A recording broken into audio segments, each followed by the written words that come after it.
नमस्तुभ्यं देवप्रणतजनकारुण्यजलधे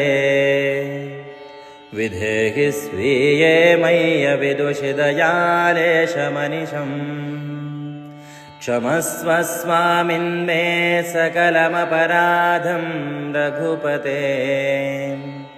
न सन्त्याज्यो राज्ये पितृभिरपराध्यन्नपि शिशुः पिता मे माता मे गुरुरपि च मे बन्धुरपि मे सखा मे स्वामी मे सकलमपि मे त्वं रघुपते त्वदन्यं नो जाने तव चरणपाथो जशपथः त्वमन्तः साक्षी सन्नखिलमपि जानासि भगवन्